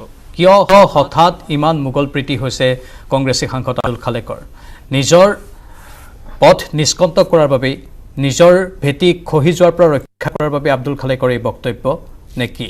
বা কংগ্ৰেছৰ বাকী যিসকল বিধায়ক সাংসদ আছে তেওঁলোকৰ এই ক্ষেত্ৰত কেনেধৰণৰ প্ৰতিক্ৰিয়া, তেওঁলোকে ইয়াক কেনেধৰণে লৈছে? ইতিমধ্যে আমি বিৰোধীভাৱে সামগ্ৰিক আলোচনা কৰিলোঁ। কেইবাটাও দলৰ প্ৰতিনিধি আছে, লগতে ৰাজনৈতিক বিশ্লেষকো আছে। এইবাৰ কংগ্ৰেছ দলৰ প্ৰতিনিধি বিধায়ক আব্দুল সুবহান আলী চৰকাৰ ডাঙৰীয়া আমাৰ সৈতে আহি উপস্থিত হৈছে। গোলকগঞ্জৰ বিধায়ক হয় তেওঁ। সুবহান ডাঙৰীয়া, আপোনাক স্বাগতম জনাইছোঁ আমাৰ অনুষ্ঠানৰ মাজলৈ। আব্দুল খালেকৰ এই মন্তব্যক আপুনি সমৰ্থন কৰেনে? পোনপটীয়াকৈ আপোনাক সুধিছোঁ মই এইখিনিয়ে ক'ব বিচাৰিছোঁ যে মই আংশিকভাৱে আব্দুল খালেকৰ বক্তব্য শুনিছোঁ। তাত মই যিখিনি শুনিছোঁ সেইখিনি, তাতে যে ভাৰতবৰ্ষ স্বাধীন হোৱাৰ আগত সৰু সৰু যেতিয়া ৰাজ্যবিলাক আছিলে সেইখিনিক মোগলে আহি হিন্দুস্তানৰ নামত এটা শ্বেপ দিছে বুলি সেইটো মই শুনা পাইছোঁ। বাকীখিনি মই জনা নাই, বাকী কি মন্তব্য কৰিছে। বাকী মন্তব্যবোৰ আমি সম্প্ৰচাৰ কৰিয়ে আছোঁ। মই দুখেৰে সহিত কৈছোঁ, কাৰণ মই আহোঁতে যান জঁটৰ কাৰণে লেট হ'ল, মই কনচেপ্টটো গোটেইখিনি পোৱা নাই। কিন্তু মই এইখিনি ক'ব বিচাৰিছোঁ যে মই যিখিনি কথা ক'লোঁ আব্দুল খালেকৰ মন্তব্য, সেইখিনিত কথাখিনিৰ অলপ বেছ আছে, সেইখিনি মানি ল'ব পাৰোঁ। কিন্তু বহুত বাইদাবাই মই অলপ শুনিছোঁ যে উমানন্দৰ কথা, সেইখিনি মই কনচেপ্ট ক্লিয়াৰ নোহোৱাৰ কাৰণে মই একে শাৰীতে কথা উত্তৰটো দিব নোৱাৰিম। সেইকাৰণে মই কৈছোঁ যে অলপ যদি শুনাই দিলেহেঁতেন তেনেহ'লে মোৰ ক্লিয়াৰ হ'লহেঁতেন। ৰঞ্জিত কুমাৰ শৰ্মা ডাঙৰীয়া, মুগুলে ভাৰতবৰ্ষক এক কৰাৰ কথা আৰু হিন্দুস্তান এই শব্দটো মুগুলে দিয়াৰ কথা, এইটো এটা মিছা কথা। আমাৰ দেশ যিদিনাখন স্বাধীন হৈছিলে 1947 চনৰ 15 আগষ্ট, সেইদিনাখনৰ পৰা আৰম্ভ কৰি 1950 চনৰ জানুৱাৰী মাহলৈকে এই মাজৰ সময়ছোৱাত আমাৰ দেশত প্ৰায় 600 সৰু সৰু ৰাজ্যক ভাৰতবৰ্ষৰ লগত চামিল কৰাইছিল চৰ্দাৰ বল্লভভাই পেটেলে। মুগুলে দক্ষিণ ভাৰত কেতিয়াও দখল কৰা নাছিলে। বিজয় ৰাজ্যই তেওঁলোকক সদায় প্ৰতিৰোধ কৰিছিলে। মুগুলে মহাৰাষ্ট্ৰ, গুজৰাট, মানে পশ্চিম ৰাজস্থান কেতিয়াও দখল কৰা নাছিলে। মুগুলৰ অধীনত অসম কেতিয়াও যোৱা নাছিলে। মুগুলৰ অধীনত সেই সময়ত ম্যানমাৰো আমাৰ পাৰ্ট আছিলে, কেতিয়াও যোৱা নাছিলে। শ্ৰীলংকা কেতিয়াও যোৱা নাছিল, নেপাল কেতিয়াও যোৱা নাছিলে। গতিকে মুগুলে হিন্দুস্তানক এক কৰা বুলি যিটো কোৱা হয় সেইটো এটা মুগুল, ন' ডাউট মোগলে উত্তৰ ভাৰতৰ ৰাজপুত ৰজাসকলৰ সৈতে যুদ্ধ কৰিছিল ইজন ৰাজপুত ৰজাক উচতাই সেইজন ৰাজপুত ৰজাৰ লগত যুঁজাইছিল আৰু তাৰ আলমত তেওঁলোকে দিল্লীখন শাসন কৰিছিল বাহাদুৰ শ্বাহ জফৰৰ জীৱনী পঢ়িলে আমি স্পষ্ট হৈ যাম বাহাদুৰ শ্বাহ জফৰে নিজে লিখি থৈ গৈছে তেখেতে কৈছে যে আমি আক্ৰমণকাৰী আছিলোঁ তেখেতে নিজে স্বীকাৰ কৰিছে যিটো কথা বীৰ সাভাৰকাৰে পৰৱৰ্তী সময়ত কৈছে যে বাহাদুৰ শ্বাহ জফৰৰ পৰা ভাৰতবৰ্ষৰ প্ৰত্যেকজন মুছলমানে শিক্ষা ল'ব লাগে আমি সেইটোৱে কৰোঁ মোগলে কি কৰিছিল আক্ৰমণকাৰী ভূমিকাত অৱতীৰ্ণ হৈছিল আমি যদি আহোমৰ সৈতে নাই অসমক চাওক আলাবৈৰণত 10,000 অসমীয়াক হত্যা কৰা হৈছিলে আজি খালেকে যিজন মোগলক সমৰ্থন আজি মোগল বুলি ক'লে আমি কাক বুজি পাওঁ আমি বাহাদুৰ শ্বাহ জফৰক বুজি পাওঁ নেকি আমি মোগল বুলি ক'লে আমাৰ চকুৰ সন্মুখত দুজন মানুহৰ নাম আহে ঔৰংজেব আৰু বাবৰ আজি বাহাদুৰ শ্বাহ জফৰে কৈছিলে দুটা কথা এটা কৈছিলে যে মই হিন্দুস্তানী হয় মোৰ পূৰ্বপুৰুষে ভাৰতবৰ্ষ আক্ৰমণ কৰিছিল সেইটো সঁচা কথা কিন্তু মই ইয়াত জন্মগ্ৰহণ কৰিছোঁ মই ইয়াৰ সভ্যতা গ্ৰহণ কৰিছোঁ ইয়াৰ সংস্কৃতি গ্ৰহণ কৰিছোঁ ইয়াৰ ভাষা গ্ৰহণ কৰিছোঁ ইয়াৰ খাদ্য ব্যৱস্থা গ্ৰহণ কৰিছোঁ ইয়াৰ শুনক আপুনি কৈছে আপুনি ভালদৰে বক্তব্য শুনা নাই মোগলেহে ভাৰতক হিন্দুস্তান আখ্যা দিছিল কেতিয়াও নহয় ৰ'ব মই বিধায়কগৰাকী কংগ্ৰেছী বিধায়কগৰাকী বক্তব্যটো শুনিলোঁ আমাৰ আটাইতকৈ প্ৰথম গ্ৰন্থ যাক ৰাষ্ট্ৰসংঘই স্বীকৃতি দিছে ইউনেস্কো ঋগবেদত হিন্দু শব্দ আছে হিন সৰোবৰ বুলি কোৱা হৈছে ভাৰত মহাসাগৰ ঋগবেদত আছে সেইটো তাৰ পৰা হিন্দু শব্দ আহিছে আব্দুল সুবহান ডাঙৰীয়া আপুনি এইখিনি বক্তব্যত আপোনাৰ কি অভিমত গতিকে এই এনেকুৱা ধৰণৰ কথা বিধায়ক যে দুটা শব্দ ব্যৱহাৰ কৰিলে সেইটো হ'ল মোগল বলতে বাবৰ আৰু ঔৰংজেবকে বুজাইছে মই নাজানো মই যেতিয়া স্কুলত পঢ়া শুনা কৰিছিলোঁ মই কিন্তু বাবৰ আৰু ঔৰংজেবক বুলি মোগল বুলি নাভাবোঁ কাৰণ এই দুটা নামৰ লগত আৰু বহুতৰে নাম ইয়াত সাঙুৰ খাই আছে মই নিজে কিন্তু মোগল নহয় আমাৰ বহুতৰে কনচেপ্ট আজিৰ দিনতো ক্লিয়াৰ নহয় মোগল বুজাওঁতে কাক বুজাব বিচাৰিছে মই কিন্তু আজিৰ দিনতো গোটেইখিনি বুজি পোৱা নাই ইয়াত মোগল আমি যদি শুনো মোগল শব্দৰ লগত আকবৰ শব্দ জড়িত হৈ আছে যেনেকুৱা ঔৰংজেব বাবৰ আছে জাহাংগীৰ আছে আৰু বহুতৰে নাম সাঙুৰ খাই আছে কিন্তু কথা হ'ল মই আব্দুল খালেক ডাঙৰীয়া আমাৰ MP মহোদয়ৰ যিখিনি ভাষ্য শুনিছোঁ সেইখিনি একেবাৰে নস্যাৎ কৰি দিব লগা নহয় আংশিক সত্যতা তাত আছে সেইখিনি মোৰ সতীৰ্থ বন্ধু আপুনি এতিয়া আব্দুল সুবহান আলী চৰকাৰ ডাঙৰীয়া এইটো আপোনালোকৰ এটা মূল উদ্দেশ্য নেকি যে আগন্তুক দিনত আপোনালোকৰ ভেটি খহিব ধৰিছে আপোনালোক ভিতৰে অলপ ভয়ত আছে যাৰ বাবে এনে ধৰণৰ কিছু বক্তব্য বিভিন্নজনে অভিযোগ কৰিছে কংগ্ৰেছে এতিয়া নোপোৱা হৈছে যাৰ বাবে সংখ্যালঘু ভোটাৰৰ মন আকৰ্ষিত কৰাৰ বাবে তেওঁলোকৰ ভোটবোৰ লাভ কৰাৰ বাবে আপোনালোকৰ এনে ধৰণৰ এক পৰিকল্পনা মই ইয়াত এটা কথা ক'ব বিচাৰিছোঁ সংখ্যালঘু মানুহক আকৰ্ষিত কৰাৰ কাৰণে অকল যে কংগ্ৰেছ দলে কৰিছে নহয়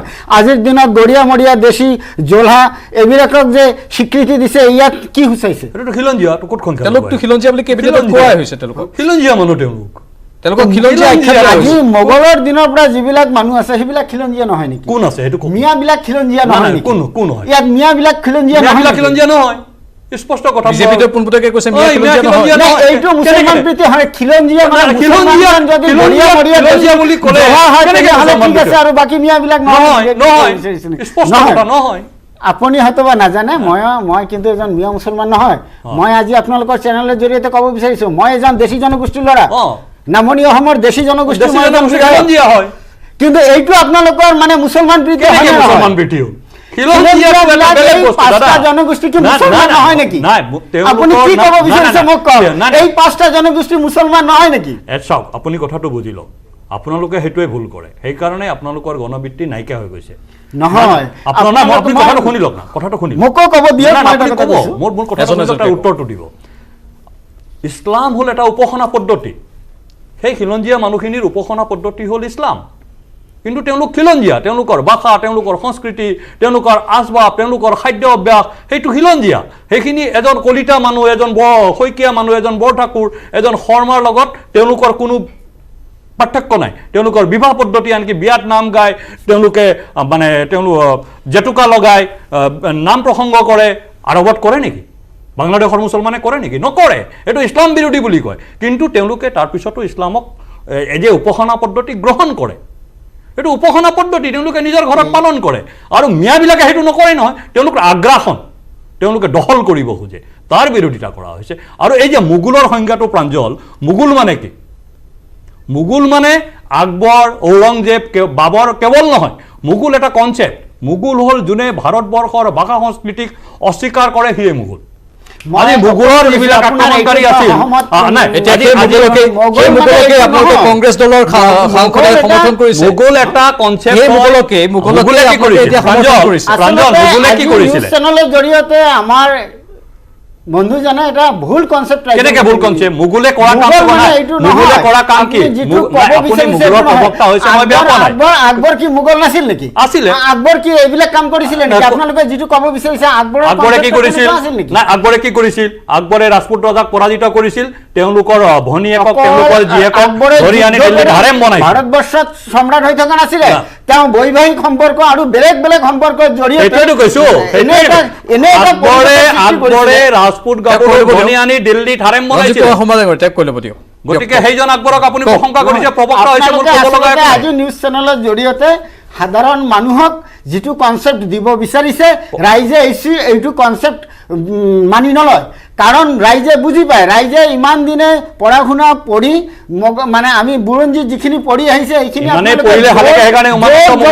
আপোনালোকে মানুহৰ মূৰত সোমাই দিব বিচাৰিলে মানি নলয় কিন্তু মই এটা কথা কৈছোঁ প্ৰাঞ্জল দা আপোনাৰ কথাৰ ওপৰত উদ্ধৃতি মই এটা কথা ক'ব বিচাৰিছোঁ যে আমি শংকিত নহয় আজিৰ দিনত বিজেপি দল শংকিত হৈছে আপোনালোকে যাব দিয়ক ৰাইজৰ মনৰ ভিতৰত যিখিনি কথা সেইখিনি আজি লাহে লাহে ওলাই আহিব মানুহে কেনেকৈ আজি বিজেপিৰ যে এইবিলাক কথা প্ৰসংগেদি উন্নয়নটো যে হোৱা নাই সেইখিনিক দবাই ৰাখিব বিজেপিয়েও কোৱা নাই এইখিনি কথাটো আপোনালোকৰ সাংসদে ক'লে আব্দুল খালেকেহে কৈছে এইখিনি কথা এতিয়াতো বিজেপিয়ে কোৱা নাই আব্দুল খালেকে যিখিনি কথা কৈছিলে মই এইখিনি কথা কিন্তু অলপ আগত কৈছিলোঁ যে পাৰ্চিয়েলি এইখিনি কথাৰ 100% সত্যতা নাথাকিলেও ভাৰতবৰ্ষ যিখিনি আজি হিন্দুস্তান যিটো শ্বেপ আহিছিলে তাত কিন্তু এটা মোগল তেতিয়াৰ যে সম্ৰাট মানে আপুনি আব্দুল খালেকৰ কথাখিনিক সাপোৰ্ট কৰে সমৰ্থন সাপোৰ্ট কৰে কেনেকুৱা কথা পাৰ্চিয়েল বুলি কি কথা থাকে ৰাজনীতিত এতিয়া আমি কেনেধৰণে বুজি পাম আপোনাৰ কথাৰ ওপৰত ভিত্তি কৰি কৈছে আপুনি কৈছে সাউথ ইণ্ডিয়াত মোগলে আপুনি খালেকৰ কথাটোৱে কৈছে খালেকৰ কথাটো পাৰ্চিয়েল সমৰ্থন কৰা বুলি কৈছে খালেকে যিখিনি কথা কৈছে আপুনি উমানন্দটো মানি নলয় ভাৰতবৰ্ষখন দখল কৰা অলপ স্থিতিটো ভালদৰে স্পষ্ট কৰি দিয়ক ডাঙৰীয়া আপোনাৰ এতিয়া আমি কংগ্ৰেছৰ খালেকৰ বক্তব্যটো কংগ্ৰেছৰ বক্তব্য হয়নে নহয় আজিৰ তাৰিখত অসম প্ৰদেশ কংগ্ৰেছ কমিটি মুঘল অসম আক্ৰমণকাৰী মুঘলৰ প্ৰবক্তা হয়নে নহয় এই কথাটো স্পষ্ট কৰক সেইটো কথা স্পষ্ট কৰি আপুনি যেনেকৈ ক'ব বিচাৰিছে ঠিক তেনেকৈ উত্তৰটো দিয়া নিশ্চিতভাৱে সম্ভৱ নহয় ঠিক আছে আপুনি অলপ ভাবি লওক আপুনি নিশ্চিতভাৱে সম্ভৱ নহয় বুলি কৈছে তেনেদৰে উত্তৰ দিয়া ভাবি লওক অলপ আমি বিৰতিত যাম বিৰতিৰ পাছত আকৌ আলোচনা প্ৰক্ৰিয়া আগবঢ়াই নিম বিৰতিৰ পাছত পুনৰ স্বাগতম জনাইছোঁ দ্য প্ৰাইম শ্ব'ৰ মাজলৈ মোগলৰ প্ৰসংগত আমি আলোচনা কৰি আছোঁ আব্দুল খালেকে পোনপটীয়াকৈ মোগলৰ কথা কৈছে মোগলক সমৰ্থন কৰোঁ বুলি কৈছে আৰু হিন্দুস্তান নামো মোগলে দিছিল বুলি উল্লেখ কৰিছে আৰু হিন্দুস্তানৰ মাজত বা ভাৰতবৰ্ষৰ মাজত একতাৰ এনাজৰীডাল হেনো কেৱল মোগল ৰোপণ কৰিছিল মই ছাইদুল ইছলাম ডাঙৰীয়াৰ কাষলৈ আহিছোঁ আমি পাঠ্যপুথিত পঢ়িছিলোঁ যেতিয়া 90 দশকত আমি স্কুলত আছিলোঁ তেতিয়া কেৱল মোগলৰ ৰজাসকলৰ প্ৰশংসা দুই এজনৰ বাদে সকলো মোগল ৰজাৰ আখ্যানে আমি পঢ়িলোঁ কিন্তু আহোমৰ বহু কথাই যেন আমি নপঢ়াকৈ থাকি গ'ল তেনেধৰণে ভাৰতৰ বহু বীৰৰ গাথা আমি নপঢ়াকৈ থাকি গ'ল সেই মোগল আমাৰ মূৰত এনেধৰণে সোমাই দিয়া হ'ল আপুনি এই মোগলক বাৰু কেনেধৰণে লয় কাৰণ আব্দুল সুবহান আলী চৰকাৰ ডাঙৰীয়াই পাৰ্চিয়েলি সমৰ্থন কৰোঁ বুলি কৈছে আব্দুল খালেকৰ বক্তব্য কংগ্ৰেছী বিধায়কজনৰ এই কথাখিনিক আপুনি কেনেধৰণে লৈছে বাৰু তেখেতৰ লিমিটেশ্যনটো আমি বুজি পাওঁ অন্তত ৰাজনৈতিক বিশ্লেষণ হিচাপে আপোনালোকে যিহেতু মোক মাতে সেইখিনি ৰাজনৈতিক জ্ঞান মোৰ আছে তেখেতৰ যিটো লিমিটেশ্যন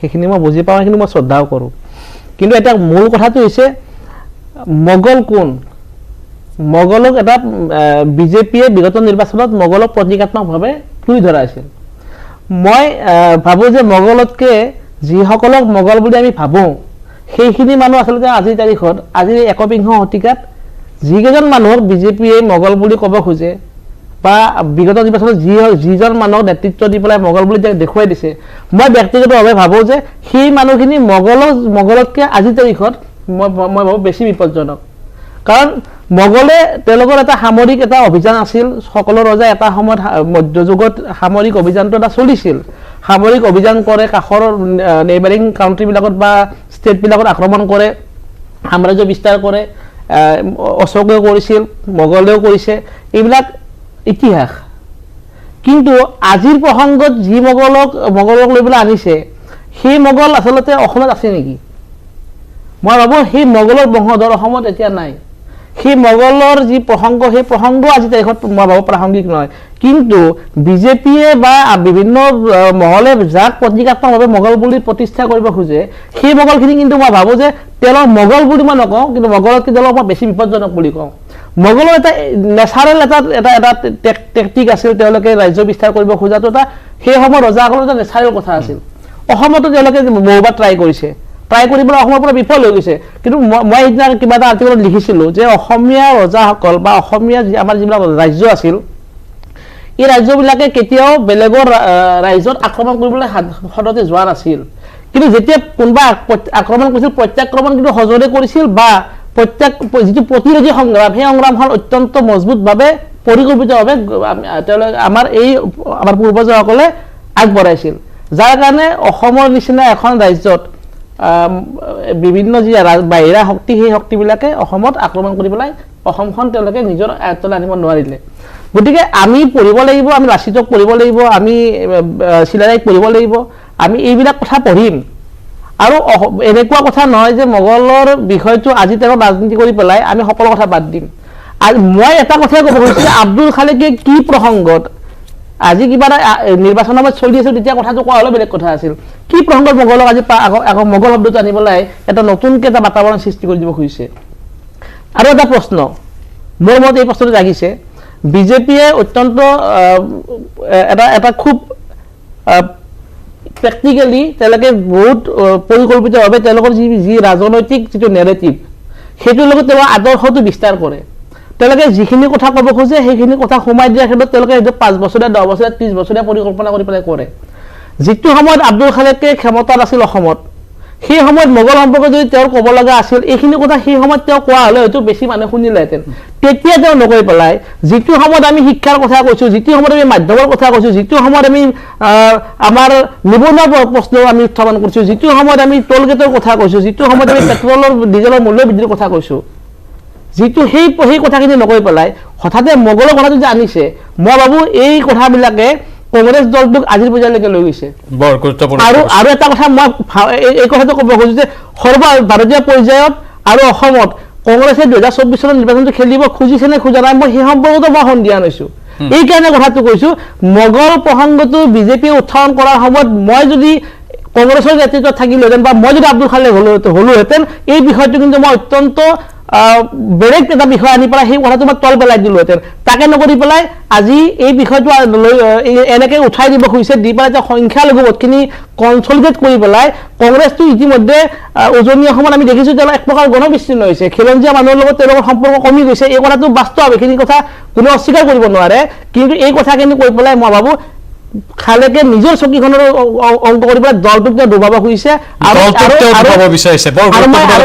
দুটা প্ৰসংগ মই কথাব লাগিব যে মোগল আৰু ব্ৰিটিছৰ যি ইতিহাস মই কিছু অধ্যয়ন কৰিছোঁ মোগলে ভাৰত আক্ৰমণ কৰিছিল আৰু আক্ৰমণ কৰি প্ৰথম তেওঁ যিখন যুদ্ধ কৰিছিল পানিপথ যুদ্ধ আছিল আৰু সেইখন তেওঁ সেই যুদ্ধখন কৰিছিল তেওঁ ইব্ৰাহিম লোধীৰ বিৰুদ্ধে আৰু ইব্ৰাহিম লোধিও কিন্তু মুছলমান আছিল তাৰমানে প্ৰথম পৰ্যায়ত আমি যদি দেখোঁ তেওঁলোকে ৰাজ্য বিস্তাৰৰ যিটো প্ৰৱণতা সেই প্ৰৱণতাটো লৈ পেলাই ভাৰতত আহিছিল পৰৱৰ্তী সময়ত ৰাজ্য বিস্তাৰ কৰি বহুখিনি সফল হ'ল হৈ পেলাই পৰৱৰ্তী সময়ত তেওঁলোকে নিজৰ যিটো ৰাজনৈতিক এজেণ্ডা তেওঁলোকে যি আছিল সেইটো লৈ গৈ আজি পৰ্যায় পাইছে কিন্তু এটা কথা 100% নিশ্চিত যে মোগলে ভাৰতৰ যিটো বুৰঞ্জী সেই বুৰঞ্জী নিজা ধৰণে প্ৰতিষ্ঠা কৰাত কিছু বেলেগ কাম কৰিছে সেই কথাটো আমি অস্বীকাৰ নকৰোঁ আৰু অস্বীকাৰ কৰাটো উচিত নহয় কিন্তু 21শ শতিকাত মোগলক লৈ পেলাই ৰাজনীতি এই কথাটো কৰা যিটো প্ৰয়োজনীয়তাকাৰী হিমন্ত বিশ্ব শৰ্মা কৰিলেও মই এইটো বিৰোধ কৰিম আৰু আব্দুল খালেকে কৰিছে আজি দুলু আহমেদ ডাঙৰীয়াৰ কাষলৈ গৈছোঁ দুলু আহমেদ ডাঙৰীয়া আপুনি বিচাৰি আছিল কংগ্ৰেছৰ ভাষ্য কংগ্ৰেছে ভাষ্য দিলে বিৰতিৰ পূৰ্বে এই ক্ষেত্ৰত আপোনাৰ কি প্ৰতিক্ৰিয়া হ'ব বাৰু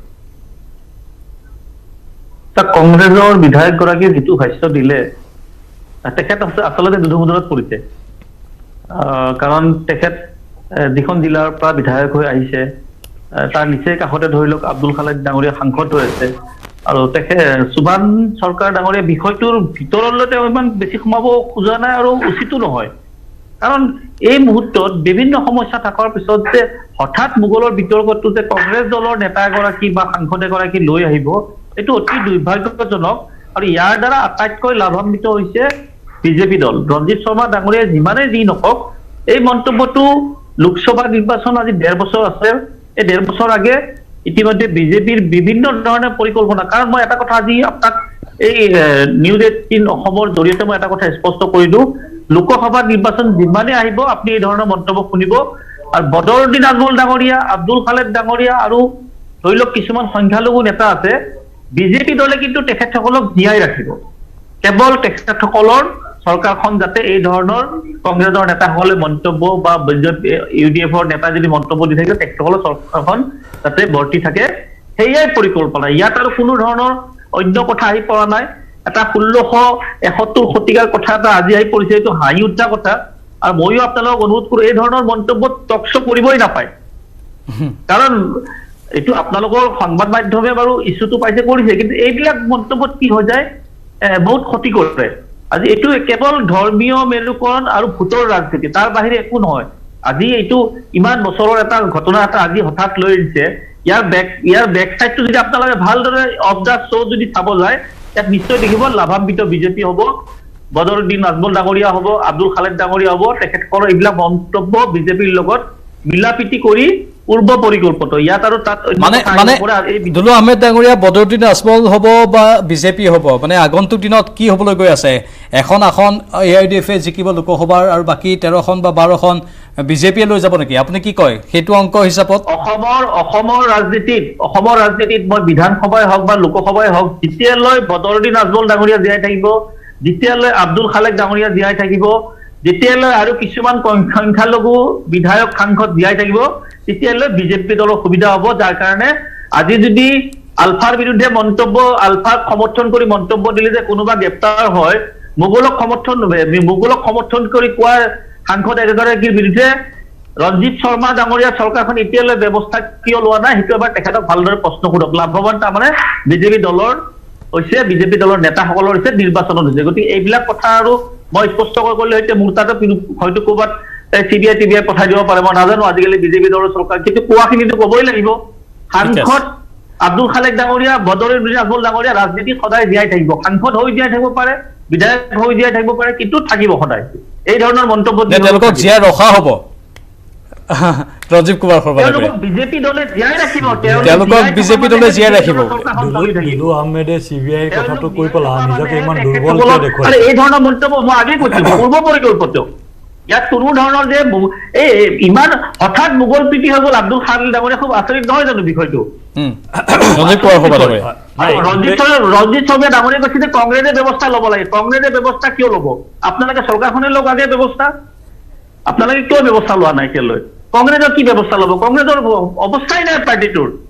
কংগ্ৰেছ দলটো 2026 কি হয়, 2031 কি হ'ব ৰাইজে জানিব। এটা কথা কওঁ, কংগ্ৰেছ দল ক্ষমতাত আহিব, আমাৰ যুগে দেখা নাপাব, 30-40 বছৰ পিছত আহিব। গতিকে সেইবিলাক বিজেপিৰ এটা খুব পূৰ্ব পৰিকল্পনা এটা ইতিমধ্যে লোকসভা নিৰ্বাচনক লৈ আৰম্ভ হৈছে। কেইদিনমান পিছত দেখিব এইবাৰ আব্দুল খালেক ডাঙৰীয়া নহয়, এইবাৰ আকৌ কোনোবা এগৰাকী বিধায়ক ওলাইছে যে তেখেতে কৈছে, আজি সুভান চৰকাৰ ডাঙৰীয়া ক'লে যে আব্দুল খালেক ডাঙৰীয়াৰ মন্তব্য বোলে মই একেবাৰে নস্যাৎ কৰিব নোৱাৰো। তাৰমানে তেখেতে মোগলক সমৰ্থন কৰিছে। যি মোগলে অসমৰ সৈন্য হাজাৰ মাৰিছিলে, অসম আক্ৰমণ কৰিছিলে, মোগলে কোনো হিন্দু মুছলিম আক্ৰমণ কৰা নাই, অসম আক্ৰমণ কৰিছিলে। অসম প্ৰীতি হ'ব লাগিছিল তেখেতসকলৰ মন্তব্য খুব, কিন্তু সেইটো নহ'ল। মই বুজিছো। ৰঞ্জিত কুমাৰ শৰ্মা ডাঙৰীয়া, বিজেপিৰ লাভ হৈ গৈ থাকিব এনেধৰণৰ মানুহ থকালৈকে, এনেধৰণৰ বক্তব্য থকালৈকে। ঠিকে আছে, ৰঞ্জিত কুমাৰ ডাঙৰীয়া হাঁহি আছে ধুনীয়াকৈ। নাই, দুলু আহমেদেও হাঁহি ৰাজনীতি, দুলু আহমেদেও হাঁহি কথাবিলাক কৈ আছে। দুলুৱেও বুজি পায় ৰাজনীতি ভালকে। হা, যিয়ে নহওক মই হাঁহি আছো দেই। নাই, চাইফুলেও হাঁহি আছে, দুলু চব হাঁহি আছে, কোনো টেনচনত নাই। গতিকে চিন্তা কৰিব নালাগে। আজিৰ তাৰিখত টেনচনত কেৱল কংগ্ৰেছ দল আছে। মই অলপ বেছিকৈ হাঁহি আছো। মই এটা কথা ক'ব বিচাৰিছোঁ, আপোনালোকে যিভাৱে কথাটো ক'ব, ইয়াত কংগ্ৰেছক লৈ আহিছে, কংগ্ৰেছৰ এজন সাংসদে কোৱাৰ কাৰণে আপোনালোকে এনেকৈ ধৰিছে। আচলতে কথাটো হ'ল, আপোনালোকে যিটো বুজাব খুজিছে সেইটো কিন্তু বুজি পাইছে। দুলুদাক মই সন্মান জনাই কৈছোঁ। দুলুদা যিটো ক'ব বিচাৰিছে মানুহে শুনিছে, কিন্তু দুলুদাই এটা কথা ৰং কৈ গ'ল, 40 বছৰতো চৰকাৰত আহিবনে নাই। দুলুদা আচলতে ক'ব নালাগে, বেছি দিন হোৱা নাই কংগ্ৰেছৰ পৰা ওলাই যোৱা, বেছি দিন হোৱা নাই।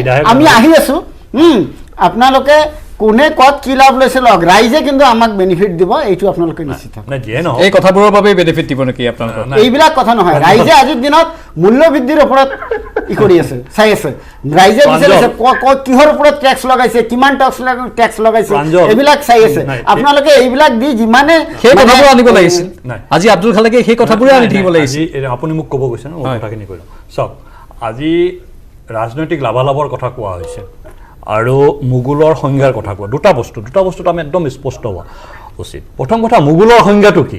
যেতিয়া ডক্টৰ হিমন্ত বিশ্ব শৰ্মাই কৈছিলে আমি মোগলৰ সংস্কৃতিক নামানো, মোগলৰ সংস্কৃতিৰ সম্প্ৰসাৰণৰ বিৰুদ্ধে অসমৰ জনসাধাৰণে প্ৰতিৰোধ গঢ়ি তুলিলে, সেই মোগল সংস্কৃতিটো কি? চাওক, মোগলে যেতিয়া ভাৰতবৰ্ষত প্ৰৱেশ কৰিছিলে এজ এ আক্ৰমণকাৰী, ক'ত তেওঁলোকে আক্ৰমণ কৰিছিল? মোগলে ভাঙিছিলে কি? ৰাম জন্মভূমি। মোগলে ভাঙিছিল কি?